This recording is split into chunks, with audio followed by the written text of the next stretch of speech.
ایک موضوع دردناک پارا چنار کا ہے کہ پارا چنار میں تقریباً 3 ہفتے ہونے والے ہیں۔ پارا چنار کا محاصرہ ہے مکمل طور پر۔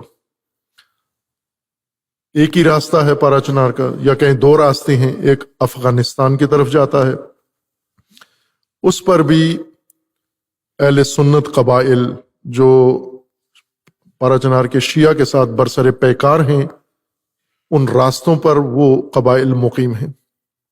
آزاد بارڈر افغانستان کی طرف نہیں ہے، اور اگر ہو بھی برفرض تو آگے افغانستان میں طالبان بیٹھے ہوئے ہیں، وہ بھی ان کے دشمن ہیں، اور سرحدوں پر بھی ان کے مخالفین ہیں۔ دوسرا راستہ جو پشاور اور کوہاٹ کے ساتھ پارا چنار کو متصل کرتا ہے، ایک ہی راستہ ہے، وہ بھی اہل سنت کی آبادیاں ہیں ساری، اور وہ بھی بند ہے راستہ۔ وہ واقعہ جو 3 ہفتے پہلے رونما ہوا تھا، ایک بہت بڑا جرم ہوا تھا کہ جس میں 1 یا 2 ویگنوں پر سوار اہل سنت کے علاقے کے لوگ، خواتین اور بچے اور مرد، انہیں بے دردی کے ساتھ قتل کر دیا گیا بغیر کسی جواز کے۔ نہ کوئی جنگ تھی، نہ کوئی جواز تھا، صرف ایک افواہ اڑی تھی کہ مقبل کے علاقے میں کچھ شیعوں کو مار دیا گیا ہے، جبکہ یہ جھوٹی افواہ تھی۔ نہ فائرنگ ہوئی تھی، نہ تبادلہ ہوا تھا، نہ کوئی شہید ہوا، نہ مرا۔ لیکن یہ میڈیا پہ کسی نے چلا دیا یہ میسج، اور اس میسج کو دلیل قرار دے کر انہوں نے ایک کاروان یا کنوائے جو آ رہا تھا، اس کو، وہ اہل سنت کی گاڑیاں تھیں، انہیں گھیر کے ایک نادان نے ان سب کو شہید کر دیا، یا زیادہ تر کو شہید کر دیا۔ خوب ظاہر ہے یہ ایک بڑا جرم تھا، قابل مذمت فعل تھا، اور جنونی کام تھا یہ۔ اس کی نہ پارا چنار کے شیعہ قیادت نے حمایت کی ہے، نہ تائید کی ہے، نہ اس کو اون کیا ہے اور اس کو جرم قرار دیا ہے، اس کو غلط قرار دیا ہے، اس کی مذمت کی ہے۔ لیکن اس کے بعد سے جنگ تو شروع نہیں ہوئی، جو پہلے عموماً جنگ شروع ہو جایا کرتی تھی۔ اس کے جواب میں انہوں نے راستہ بند کر دیا ہے، اور یہ میرے خیال میں جنگ سے بھی بدتر ہے، محاصرہ۔ چونکہ پارا چنار کی ہر ضرورت کی چیز روزانہ کی بنیاد پر پشاور اور کوہاٹ سے جاتی ہے، یا حتیٰ دوسرے شہروں سے، راولپنڈی سے۔ دوائیں یہاں سے جاتی ہیں، خوراک یہاں سے جاتی ہے، غلہ یہاں سے جاتا ہے، روزمرہ کی متعدد دعائیں، ہزاروں افراد کا آنا جانا ہوتا ہے۔ ایک بہت ہی مصروف روڈ ہے جو پارا چنار کو متصل کرتا ہے پشاور کے ساتھ، وہ مکمل طور پر بند کر دیا گیا ہے، اور اب وہاں خوراک نہیں ہے، دوائیں نہیں ہیں۔ کتنے زخمی مریض فوت ہو گئے ہیں جنہیں پشاور کے اسپتالوں میں لا کر علاج کے لیے لایا جاتا تھا، انہیں نہیں اجازت دے رہے، اور کتنے ایسے لوگ فوت ہو گئے ہیں۔ ایک مفصل گزارش مجھے بھیجی ہے انہوں نے وہاں سے، کہ جس میں حالات کا انہوں نے تفصیل سے ذکر کیا، جس سے کم و بیش سارے آگاہ ہیں۔ ایک بڑی جو اہم چیز ہے میں پارا چنار کے حوالے سے عرض کروں گا، وہ یہ ہے کہ پارا چنار کے بارے میں ہمارے ریاستی اداروں کو غلط فہمی ہے، اور غلط فہمی بھی ہے، اور کسی حد تک ہم کہیں کہ جان بوجھ کر بدفہمی انہوں نے اپنے اندر پیدا کی ہے، اور وہ یہ کہ پارا چنار میں سارے زینبیون ہیں۔ زینبیون وہ جنگجو ہیں جو شام میں داعش کے خلاف اور دہشت گردوں کے خلاف حضرت بی بی زینب سلام اللہ تعالی علیہا اور بی بی رقیہ سلام اللہ تعالی علیہا کے حرم کے دفاع کے لیے گئے تھے، اور انہوں نے ایک بریگیڈ بنایا تھا پاکستانیوں کا زینبیون کے نام سے، اور اس میں ظاہر پارا چنار کے بھی تھے، لیکن وہ مختلف لوگ تھے اس کے اندر، کوئی اتنی بڑی جمعیت نہیں تھی، کچھ طبقہ تھا لیکن نام اس کا بہت پھیلا، اور ان کا یہ توہم ہے کہ پارا چنار سارا زینبیون ہے، اور زینبیون کو ہمارے موجودہ وزیر داخلہ نے کل عدم جماعتوں کا حصہ بنایا ہے، دہشت گرد قرار دے کر، جبکہ زینبیون پاکستان میں نہیں ہیں، اور ہمارے ادارے یہ ثابت نہیں کر سکتے، کوئی ثبوت نہیں ہے ان کے پاس کہ زینبیون کا کوئی فرد پاکستان میں یا زینبیون نام کی تنظیم یا یہ انجمن یا یہ جمعیت پاکستان میں ایک نیٹ ورک کے طور پر موجود ہو، ایسا قطعاً نہیں ہے۔ ریاستی ادارے، ہماری ایجنسیز، ان کو زیادہ خبر ہوتی ہے، اگر ان کے پاس ہے کوئی ثبوت ہے کہ یہ موجود ہیں تو سامنے لاتے۔ ان کے پاس تنہا ثبوت کیا ہے؟ کراچی میں ڈکیتی میں چند لوگ پکڑے گئے تھے، ڈکیتی میں، ان ڈکیتی میں پکڑے جانے والے لوگوں کو پکڑ کے انہوں نے جیل میں بند کیا، اور ان کے 6 مہینے یا 1 سال کے بعد، 1 سال پہلے ڈکیتی میں وہ پکڑے گئے تھے، اس کے بعد 1 سال بعد انہیں زینبیون قرار دے کر کہا کہ پاکستان میں یہ نیٹ ورک موجود ہے، جبکہ قطعاً غلط ہے۔ وہ جرائم پیشہ لوگ تھے۔ اب جرائم پیشہ ہر مذہب مسلک میں ہو سکتا ہے۔ یہ جو لاہور میں ڈاکے ڈالتے ہیں، وہ یہ بریلوی بھی ہوں گے، دیوبندی بھی ہوں گے، اہل حدیث بھی ہوں گے، شیعہ بھی ہوں گے، اور لیبرل بھی ہوں گے، سیکولر بھی ہوں گے، گجر بھی ہوں گے، جٹ بھی ہوں گے، بٹ بھی ہوں گے، اور پراچا بھی ہوں گے، فلاں فلاں ساری قومیں ہو سکتی ہیں نا۔ کچھ مجرم ہونے کے لیے کوئی خاص قوم تو ضروری نہیں ہے، مذہب، کسی بھی مذہب کا شخص تعلق رکھنے والا جرم کی دنیا میں آ سکتا ہے، تو ہم ان کو مذہب سے منسوب کر دیں گے ہم؟ یہ تنہا انہوں نے یہ کام کیا کہ ڈکیتی میں پکڑے جانے والے 3-4 بچوں کو انہوں نے یہ شو کیا کہ زینبیون ہیں، اور پھر کالا دم قرار دے کر بغیر اس کے کہ ثبوت دیں یا کوئی نیٹ ورک نہیں ہے۔ اور یہ بات کئی جگہوں پر اظہار کیا گیا ہے کہ پارا چنار کے جو شیعہ ہیں یہ زینبیون ہیں، یہ، اور زینبیون کے نام سے ان کو ہراساں کیا گیا ہے۔ ضیاء الحق کے زمانے میں شیعہ نے ایک عمل کیا تھا جس کی سزا ضیاء الحق نے طے کیا کہ میں شیعوں کو اس کی سزا دوں گا۔ ضیاء الحق کو ذلیل کیا تھا شیعوں نے۔ دراصل واحد ضیاء الحق بہت طاقتور جرنیل تھا، سیاسی جماعتوں کو اس نے دبا دیا تھا، کھڈے لین لگا دیا تھا، مارشل لا لگا دیا تھا، کوڑے مارتا تھا، جیلوں میں بند کر دیتا تھا، لاپتہ کروا دیتا تھا، سب کچھ کیا اس نے۔ خصوصاً پھر جب افغانستان جنگ میں ہیرو بنا تو امریکہ کی بھی مدد ہو گئی، دنیا نے بھی اس کو بنایا، اور پھر اس نے اندھیر مچایا پاکستان کے اندر۔ ضیاء الحق نے دہشت گرد گروہ سارے اس نے بنائے۔ سپاہ صحابہ ضیاء الحق کے آرڈر پر بنا ہے یہ، ایم کیو ایم اور سپاہ صحابہ۔ M Q M Jamaat Islami کو ختم کرنے کے لیے اور پیپلز پارٹی کو ختم کرنے کے لیے، اور اسی طرح سپاہ صحابہ تشیع کو ختم کرنے کے لیے۔ پھر اندر سے ان کے بچے پیدا ہوتے رہے اور مختلف دہشت گرد تنظیمیں۔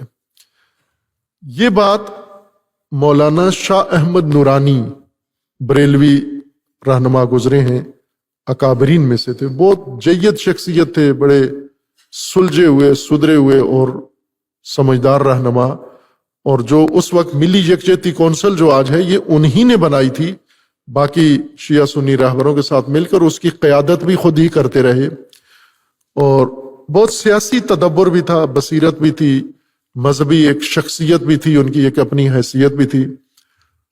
اب ان کی جو تنظیم ہے اس کے سربراہ ابو الخیر زبیر، پروفیسر ڈاکٹر ابو الخیر زبیر ہیں، جو ملی یکجہتی کونسل کے سربراہ ہیں۔ یہ شاہ احمد نورانی ہی کی جماعت تھی، اور اس کے وہ خود ہی اس کی قیادت کرتے رہے۔ اس وقت انہی کے جانشین یا اس دھڑے کے جانشین جو شاہ احمد نورانی گروہ کہلاتا ہے وہ ہیں۔ باہر کیف ان کا بہت اہم کردار رہا ہے پاکستان میں۔ شاہ احمد نورانی بریلوی تھے، ضیاء الحق کے زمانے میں دیوبندی مسلک کو بہت پروموٹ کیا گیا، چونکہ جہادی دیوبندی جہادی تھے، یونیورسٹیوں سے، مدرسوں سے، جگہ جگہ سے یہ دیوبندیوں کو بھرتی کر کے لشکر بنائے گئے، اور بریلوی محروم تھے۔ ضیاء الحق کے کاغذات میں یہ ناکارہ اور بیکار لوگ ہیں، لہذا ان کی طرف کوئی توجہ نہیں تھی ضیاء الحق کی۔ نتیجہ یہ ہوا کہ چونکہ دیوبند زیادہ طاقت میں آ گئے، اہل حدیث اور دیوبند جہادی ہونے کی وجہ سے، انہوں نے بریلوی اور شیعہ مساجد پہ قبضہ کرنا شروع کر دیا۔ ابھی بھی بہت ساری مساجد ہیں جو بنائی شیعوں نے ہیں لیکن اس وقت دیوبند مسلک کے پیروکاروں کے قریب ہیں، چونکہ وہ زیادہ مسجد کو آباد کرتے ہیں دیوبند والے، بریلوی مزاروں کو زیادہ آباد کرتے ہیں، گدیاں اور شیعہ امام بارگاہوں کو آباد کرتے ہیں، دونوں مسجد کی طرف رخ نہیں کرتے، مسجد سے پرہیز کرتے ہیں بریلوی اور شیعہ۔ لہذا خالی مساجد ہوتی تھی، نماز نہیں ہوتی تھی، تو دیوبند کے افراد یہ مساجد کو زیادہ اہمیت دیتے تھے، لہذا یہ پہلے خود نمازیں اکیلے اکیلے پڑھتے، پھر اپنا امام رکھ لیتے اور آہستہ آہستہ مسجد پہ قبضہ کر لیتے۔ بعد میں شیعہ اور بریلوی شور مچاتے جی ہماری مسجد پہ قبضہ ہو گیا۔ تو بہت ساری مساجد بریلویوں کی جو خالی تھیں، آباد نہیں تھیں، امام نہیں تھا، جماعت نہیں تھی، وہ دیوبند کے مکتب نے ان مساجد کو آباد کر کے قبضہ کر لیا۔ مولانا شاہ احمد نورانی ضیاء الحق کے پاس گئے اور جا کر شکایت کی کہ ہماری مساجد پر قبضہ دیوبند والے کر رہے ہیں اور آپ دیوبند کو نوازتے ہیں، دیوبند کی مدد آپ کرتے ہیں، آپ کی دی ہوئی آشیرواد سے یہ ہماری مساجد ہم سے چھین رہے ہیں، تو مہربانی کریں انہیں روکیں اور جو مساجد ہماری چھن گئی ہیں وہ ہمیں واپس لے کے دیں۔ یہ انہوں نے بتایا، شاہ احمد نورانی صاحب نے جس معتبر شخصیت کو بتایا وہ موجود ہیں ابھی، شاہ احمد نورانی اللہ کو پیارے ہو گئے ہیں رحمت اللہ علیہ، تو انہوں نے جس شخص کو بتایا، جس سے میں نے سنا، وہ موجود ہیں ابھی۔ انہوں نے کہا کہ شاہ احمد نورانی صاحب جب گئے ضیاء الحق کے پاس اور شکوہ کیا کہ ہماری مساجد پہ قبضہ ہو رہا ہے تو ہمیں بحال کرائیں، تو انہوں نے کہا کہ یہ چھوڑو، یہ مسائل ہمارے اندر کے ہیں، یعنی آپس میں ہیں، اہل سنت کے آپس کے مسائل ہیں۔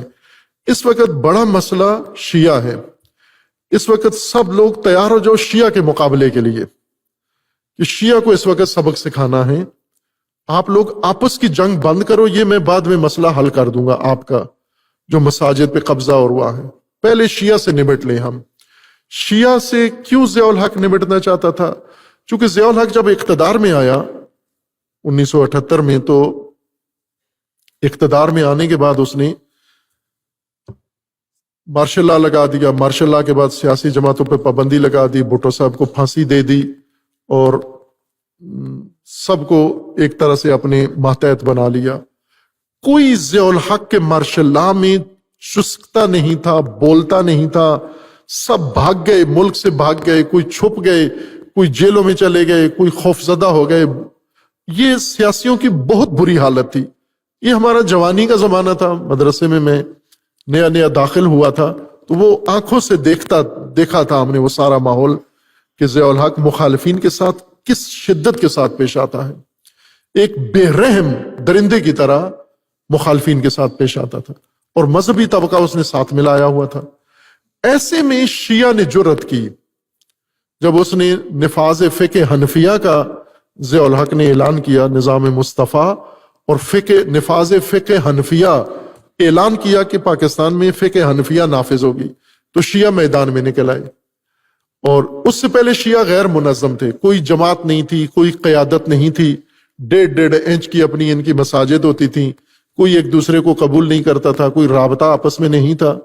جب ضیاء الحق نے یہ اعلان کیا تو یہ جمع ہوئے، بکر کے اندر کنونشن ہوا، علامہ مفتی جعفر حسین صاحب کو قائد مانا گیا، اور قائد بننے کے بعد یہ 1979 میں ہی ہوا، 1979 میں ہی غالباً انہیں قائد بنایا گیا، اور پھر وہ قیادت کی، اور شیعہ پورے ملک کے اندر بڑے جذبے میں اور جوش میں آ گئے، اور تحریک نفاذ فقہ جعفریہ بنی، تحریک وہ نفاذ فقہ حنفیہ کے مقابلے میں کہ فقہ جعفریہ نافذ کریں گے۔ خب ظاہر ہے کہ ضیاء الحق طاقت کے ساتھ فقہ حنفیہ نافذ کرنے جا رہا تھا، شیعہ مزاحمت کر رہے تھے، فقہ حنفیہ کے مقابلے میں فقہ جعفریہ لے کر آئے، اور اس کے لیے ماحول بنا رہے تھے۔ پورا پاکستان شیعہ آبادی اتنی نہیں تھی جتنی آج ہے، تھوڑی تھی، لیکن وہ تھوڑی آبادی بہت پرجوش تھی، گلی گلی کوچا کوچا تحریک کے نعرے لگتے تھے اور منظم تھے، ذاکر اور مولانا ایک تھے، شاعر اور خطیب ایک تھے، کوئی صف بندی نہیں تھی، سب ایک جگہ پر جمع ہوئے۔ پھر انہوں نے 81 یا 82 میں ضیاء الحق جب اوج طاقت اور قدرت میں تھا، اسلام آباد میں کنونشن کیا۔ اس کنونشن میں وہ ایک مجلس تھی اصل میں شہید باقر الصدر رحمت اللہ علیہ کے چہلم کی، اس وقت وہ شہید ہوئے تھے، لیکن وہ مجلس کنونشن میں بدل گئی، اور اس میں ہزاروں لاکھوں لوگ آئے اور آخر کار وہیں پہ فیصلہ ہوا اور انہوں نے دھرنا دے دیا سیکٹریٹ میں. اسلام آباد بھی چھوٹا سا تھا اس وقت، آج بڑا ہو گیا ہے، اس وقت اسلام آباد چھوٹا سا تھا. اور اسلام آباد سیکٹریٹ پر جہاں سرکاری عمارتیں ہیں، منسٹریاں ہیں، وہاں شیعہ پہنچ گئے اور انہوں نے دھرنا دے دیا اور مطالبات رکھے کہ فقہ جعفریہ، فقہ حنفیہ ہم پر لاگو نہ کی جائے. اور انہوں نے مطالبہ رکھا کہ زکوٰۃ، ضیاء الحق نے فقہ حنفیہ نافذ کرنے کا پہلا قدم زکوٰۃ کٹوتی شروع کی. تو شیعوں نے کنونشن کر کے کہا کہ ہم زکوٰۃ نہیں دیں گے، نوٹ پر بینکوں سے جو زبردستی زکوٰۃ کاٹی جاتی ہے وہ ہم نہیں دیں گے. اور اس طرح سے انہوں نے یہ مطالبہ ضیاء الحق کو تسلیم ہونا پڑا، چونکہ اسلام آباد ایک طرح سے مکمل شیعہ کے کنٹرول میں تھا، مفتی جعفر حسین صاحب کی قیادت میں، اور سارے لوگ اس میں تھے، ہم بھی اس میں شامل تھے. ایک طالب علم کی، جوان طالب علم کی حیثیت سے ان کے ورکرز میں تھے، کارکنوں میں سے تھے. 3 دن غالباً یہ دھرنا جاری رہا اور تیسرے دن مذاکرات ہوئے اور ضیاء الحق نے تسلیم کر لیے سارے مطالبات اور شیعہ وہاں سے منتشر ہو کے گھروں کو چلے گئے. اسی وقت سے ضیاء الحق نے یہ سمجھا کہ یہ تو بہت بڑا خطرہ ہے، یہ شیعہ جنہیں ہم سمجھ رہے تھے یہ اپنے آپ کو مار پیٹ کے چپ ہو جاتے ہیں، یہ تو اب ہمارے مقابلے میں اٹھ کے کھڑے ہو گئے ہیں. تو اس وقت ایک اور اتفاق یہ رونما ہوا تھا کہ اس کنونشن سے پہلے 2 سال پہلے ایران میں انقلاب اسلامی برپا ہوا تھا. 2 سال پہلے انقلاب آیا، 2 سال بعد شیعہ نے اجتماع کیا بڑا بھرپور حکومت کے خلاف اور مارشل لا حکومت کو تسلیم ہونے پر مجبور کیا. مارشل لا حکومت کو تسلیم کرنا یہ آسان کام نہیں ہے، یہ شیعوں نے کیا. انہوں نے یہ سمجھا کہ اس کنونشن کا انقلاب سے ایران سے تعلق ہے، جبکہ کوئی تعلق نہیں تھا. یہ بات بالکل سچ ہے کہ اس وقت تک پاکستانی شیعوں کا انقلاب سے ہمدردی تھی، سنیوں کی بھی تھی، شیعوں کی بھی تھی، لیکن عملاً کوئی تعلق نہیں تھا، کوئی رشتہ نہیں تھا، کوئی آنا جانا نہیں تھا، کوئی لین دین نہیں تھا. بلکہ شیعہ کی جو قیادت تھی وہ سرے سے انقلابی تھی ہی نہیں. مفتی جعفر حسین صاحب انقلابی نہیں تھے، بہت اچھی شخصیت تھے، بہت اعلیٰ ظرف تھے، بہت سادہ شخصیت تھے، بہت ہی پاکیزہ شخصیت تھے. یعنی پاکستان کے علماء میں ابھی تک مفتی جعفر حسین جیسی پاکیزہ شخصیت نہیں آئی جتنی وہ پاکیزہ شخصیت تھے. لیکن انقلابی نہیں تھے، وہ عام سوچ رکھنے والے، نجفی سوچ رکھنے والے، لکھنؤ والی سوچ رکھنے والے تھے، لیکن انقلابی نہیں تھے. ایران کا دورہ بھی کر کے آئے لیکن انقلابی جاگ وہاں سے بھی نہیں لگی ان کو، اور یہ غیر انقلابی قیادت تھی اس وقت. پاکستان کے شیعہ انقلاب سے شہید حسینی کے زمانے میں جڑے ہیں. شہید حسینی سے پہلے یہ محبت کرتے تھے، حامی تھے، انقلابی نہیں تھے. پاکستان کا شیعہ انقلابی نہیں تھے، اکا دکا گنے چنے چاند ایک، لیکن ان کے آنے کے بعد پھر انقلابیت جوانوں کے اندر پیدا ہوئی اور انقلاب سے ایک نظریاتی تعلق لوگوں کا قائم ہوا. اس وقت تک نہیں تھا. لیکن ضیاء الحق کا تجزیہ یا باقی لوگوں کا، اس کے مشاورین کا یہ تجزیہ تھا کہ اس کے پیچھے ایران ہے. یہ جو شیعوں نے اپنی طاقت دکھائی ہے اس کے پیچھے ایران ہے، وہاں انقلاب آیا ہے، یہ انقلاب یہاں بھی آئے گا اور یہ تو خطرناک ہو جائیں گے. لہٰذا ضیاء الحق نے کہا کہ ان کا علاج کرنا پڑے گا، ان کی مرمت کرنی پڑے گی. تو شیعوں کی مرمت کے لیے انہوں نے سپاہ صحابہ بنائی. انہوں نے کہا بھی ڈھونڈو، مفتی ڈھونڈو جو شیعوں کی مرمت کریں. تو اس وقت سے پھر ان کے مذہبی رہنماؤں نے، مشاورین نے ان کو بندے دیے کہ یہ بندے ہیں، ان کو آپ سہولتیں دو تو یہ شیعوں کو کنٹرول کریں گے اس طرح سے کہ شیعہ سر اٹھانے کے بھی قابل نہیں رہے گا. یہ ٹاسک ضیاء الحق نے دیا اور اس کی کابینہ نے اور اس کے ساتھیوں نے، مذہبی اور فوجی ساتھیوں نے. لہذا اس وقت سے شیعوں کا علاج اور مرمت شروع ضیاء الحق نے کی. اور وہاں سے ہمارے ریاستی اداروں کے پاس ایک فارمولہ آ گیا ہے کہ شیعہ جب بھی سر اٹھائیں، کوئی اظہار وجود کریں، ان کی مرمت کے لیے مذہبی طبقہ بیچ میں لے آؤ. یہ ان کا پرانا فارمولہ ہے ضیاء الحق کے زمانے کا.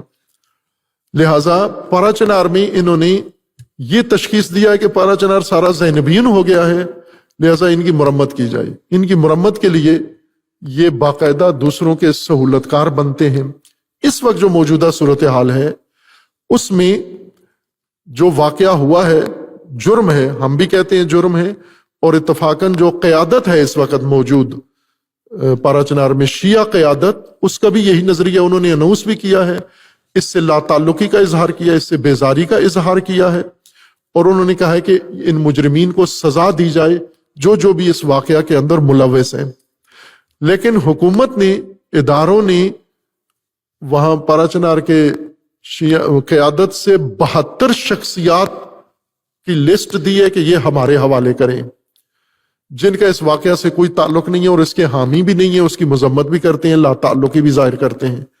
یہ 72 افراد دراصل کرتے دھرتے ہیں وہاں کے سماجی طور پر، مذہبی طور پر بنیادی لوگ ہیں۔ اگر یہ 72 افراد لے کے حکومت ان کو قید کر دے یا ان پر مقدمے چلائے یا انہیں اور کاؤنٹر ٹارگٹ کرے تو ظاہر ہے شیعہ کمزور ہو جائے گا وہاں پر۔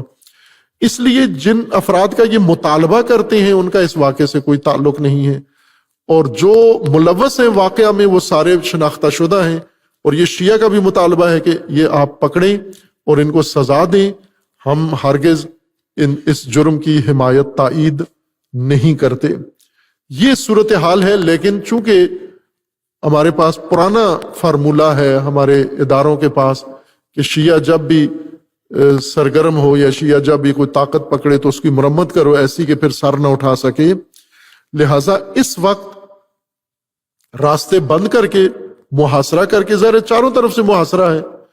پہلی دفعہ جب محاصرہ ہوا تھا تو افغانستان میں ظاہراً قرضے کی حکومت تھی، اور اس راستے کو شیعہ استعمال کر لیتے تھے، تورخم سے آ کر راؤنڈ لگا کے افغانستان کے اندر سے ہو کے پارا چنار آتے تھے۔ اب وہ راستہ بھی بند ہے چونکہ اس طرف طالبان ہیں اور ادھر دہشت گرد ہیں، ادھر بھی طالبان ادھر بھی طالبان ہیں، اور حکومتی گاڑیاں آتی جاتی ہیں، فوجی گاڑیاں آتی جاتی ہیں، وہ اپنے بندے اہل سنت سارے آتے جاتے ہیں۔ شیعہ کے لیے یہ راستہ بند ہے تاکہ ان کو غزہ والی طرح بھوک سے ماریں اور ان کو دواؤں کے بغیر ماریں۔ یہ پرانا ایک فارمولہ ہے ان کا۔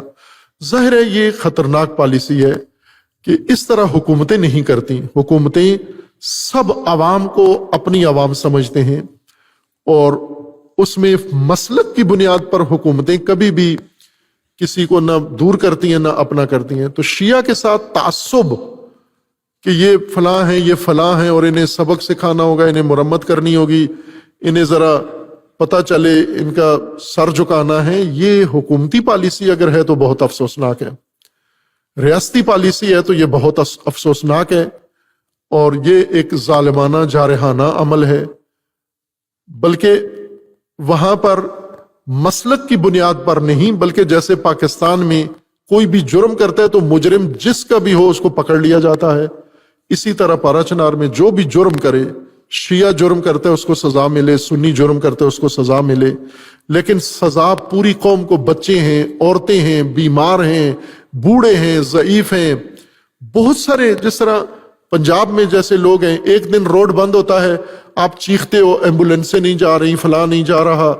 مثلا عاشورہ کے جلوس پہ ایک بڑا اعتراض یہ ہوتا ہے جی کہ آپ لوگ ایک دن سڑکوں پہ آتے ہو، ایمبولینسیں نہیں چلتی، بیمار لوگ کدھر جائیں؟ اب ایک دن کے لیے بیماروں کی خاطر آپ عاشورہ کے جلوسوں پہ شور مچاتے ہو، تو جہاں 3 ہفتے بیمار، ان بیماروں کا کیا قصور ہے؟ انہوں نے تو ویگن پر حملہ نہیں کیا۔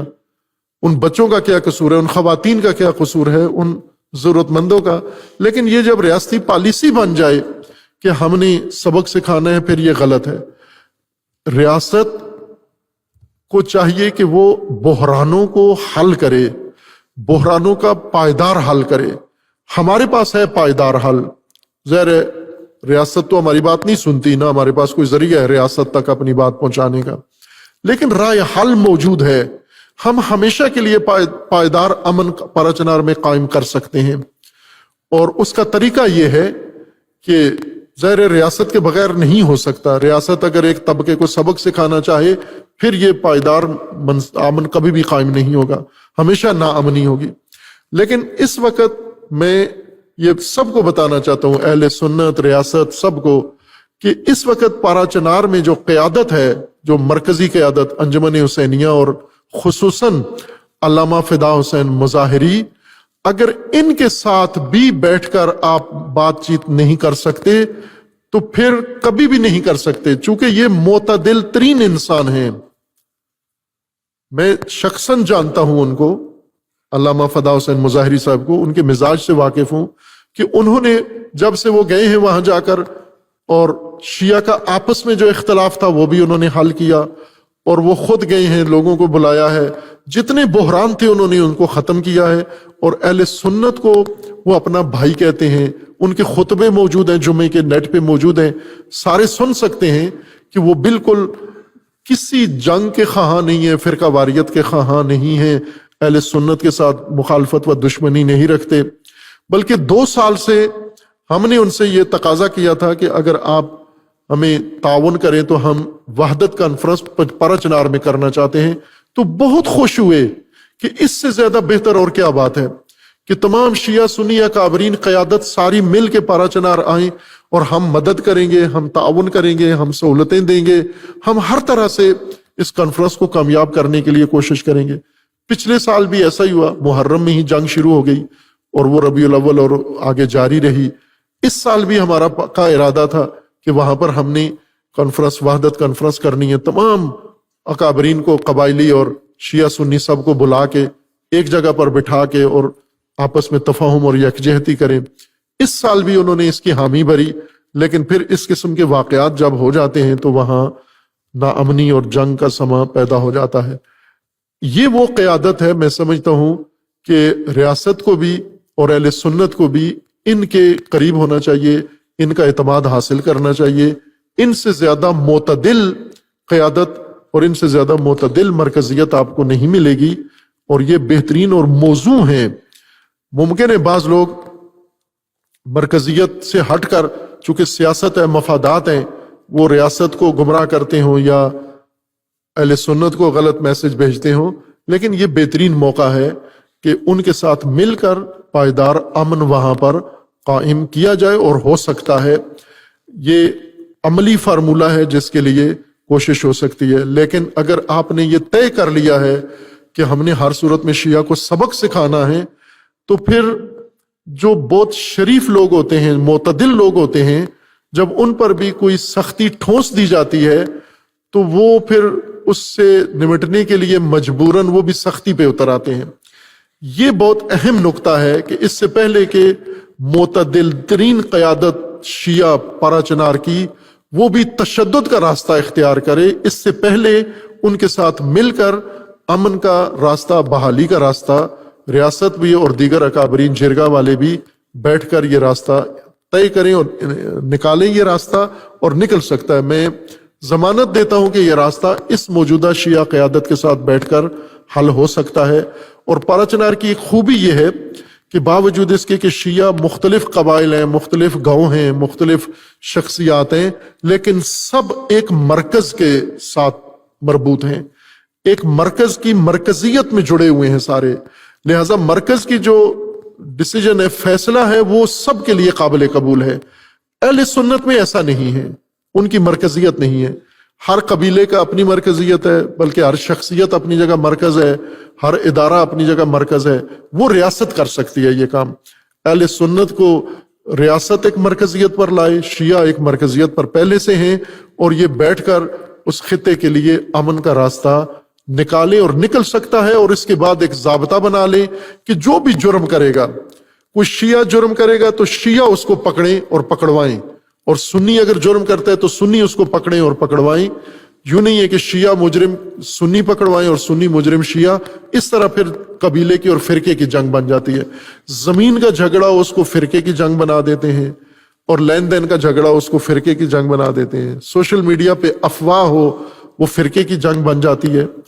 ایسے عناصر جو فرقہ وارانہ فضا کو ہوا دیتے ہیں، اس کی ریاست بھی گرفت کرے، اور شیعہ سنی بھی آپس میں اس شخص کو جو فتنہ پھیلاتا ہے سوشل میڈیا پہ، مثلا قطر میں بیٹھ کر اگر کوئی اس طرح کی زہر پھیلاتا ہے، آگ لگاتا ہے، تو قطر چلے جائے، شیعہ سنی جرگہ قطر چلا جائے، وہاں سے اس کو پکڑ کے لے آئے، قطر حکومت کے ذریعے سے کہ یہ پاکستان میں آگ لگا رہا ہے. اگر ایران میں بیٹھا ہوا، دبئی میں بیٹھا ہوا کوئی شیعہ یہ کام کرتا ہے تو ایران کا ویزا لے کے چلے جائیں وہاں پر، اس کو پکڑ کے وہاں سے لے آئیں یہاں پر کہ یہ آگ لگاتا ہے یہاں پر. لیکن وہ جو خود محفوظ جگہوں پر ہیں، قطر میں اور فلاں جگہ بیٹھے ہوئے ہیں، پارا چنار کو آگ لگا کے خود ادھر لطف اندوز ہوتے ہیں، یہ مجرم ہیں. ان کے ایما پر یہ بے وقوفی ہے کہ ایک سوشل میڈیا پہ ایک نادان کوئی آگ لگاتا ہے اور پارا چنار میں سارے دانا اٹھ کے لڑنا شروع کر دیتے ہیں. یہ دانائی کا طریقہ نہیں ہے. اس لیے پارا چنار میں ریاست کو چاہیے کہ مرکزی قیادت کے ذریعے سے اس معاملے کو حل کریں اور وہاں کے عوام بھی مرکز کے ساتھ مربوط رہیں اور مرکز کی پالیسی کو چلائیں. مرکز میں اگر کوئی ضعف بھی ہو تو بھی اس کو قبول کریں اور اس کے ساتھ ہم مانگ رہیں. اول تو نہیں ہے ضعف میری نظر میں، وہ بالکل صحیح اعتدال کے ساتھ اس علاقے کے اندر امن قائم رکھنے کے لیے آمادہ ہیں، اور ہماری دعا بھی ہے کہ اللہ تبارک و تعالی جلد از جلد اس خطے میں امن قائم کرنے کی توفیق عطا فرمائے انشاءاللہ.